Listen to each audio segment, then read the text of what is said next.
Today we have the privilege of meeting with Frank Wright. Frank is an established artist and professor at the George Washington University. As a sixth-generation DC native, Frank has lived virtually his entire life in the nation's capital, witnessing nearly a century of monumental points in American history. He recalls where he was the day Pearl Harbor was attacked, how everything changed following the war, and was in DC during the Civil Rights Movement. As an artist, DC is not just his home, but his gallery, with many of his paintings documenting these historical moments displayed all over the city. So good afternoon, Frank. Thanks for joining us today. Good to see you. Good to see you too. Delighted that you're here. Well, I'm glad. You have a love of Civil War history in particular. You even have a sizable collection of artifacts, such as diaries and newspapers. So did you see the movie Lincoln? Yes, I did. Yes. I didn't see it immediately, but then I did see it because my goodness, it has so many kudos that I rather was curious what it would be like. That's great. So speaking of history, as a sixth-generation DC native, you've seen your home city, the nation's capital, transform over nearly a century of history. If you could write your own movie... Now, wait a minute. I'm not a century old. Well, nearly a century. No, not even nearly. Not even nearly. A little over half a century. If you could write your own movie about the city's story, where would it begin? Well, I guess it would begin when I was a child. Mickey Mouse and I are the same age because Mickey was so-called born in 1931 or 32. But actually, I was a child of the Depression. I lived in far, far northeast Washington all of my childhood. We were talking a little while ago about the hobos and so on coming off the railroad. Well, the far northeast corner is where the railroads go through. It's now Amtrak, but at that time it was the Pennsylvania Railroad, which was electric, and then the steam railroad, which was the B&O. And all those tracks went right within a block of my house. And I played on the trains all my life. But in those days, and there were hobos, what we call hobos. When they got off the trains, they would when the trains would slow down, they'd get off, and they would come through the neighborhood. And my horse chestnut tree in our front yard was marked, meaning that the hobo was telling other hobos that they could get a meal or something there, you see. And my mother always had a special plate for the hobos to eat in, and she would fix them a nice little bit of food. There was nearly no crime during this time in the city. You had these hobos come right to your front yard. You want to know something? No, there wasn't. Because whatever crime there was at that time was crime within their groups, and not between so-called black and white. Not at all. So all these historic moments in history, from the Great Depression to World War II, you've recorded a lot of these moments that have in your paintings of DC. Do you see your artwork as a part of history? That's an interesting question. Actually, it's a part of my history, but I don't consider it a part of the history. When I do historical things, it has to do with a much earlier era. And I've done my ancestors and people of that era. But mostly my paintings have to do with my own life. Right. You put yourself in a lot of your artwork. Oh, like Alfred Hitchcock, you right. know. Some. But I didn't do it to be cute. Well, I was doing it because I needed a figure, and I didn't have anybody around, so I would look in the mirror, and there I was, So you don't see yourself as part of the history of DC? I would like to. I would like for the DC to think of me as part of their history. When you documented these images, did you know that they wouldn't be there forever, or that the way they appear wouldn't? I certainly never thought that what goes up can also go down. I never, until recently, when I see that things change, and not necessarily for the better. Are there any images from your memory that you would like to bring to canvas?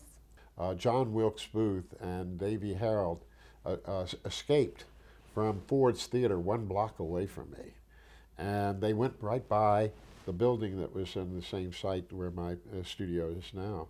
Well, speaking of your old studio, you watched the 1968 riots in D.C. after the assassination of Martin Luther King Jr. from your art studio window in downtown D.C. Absolutely. What was that like? Well, you know, I had this real old glass in my windows, but somehow I thought it was like looking on TV.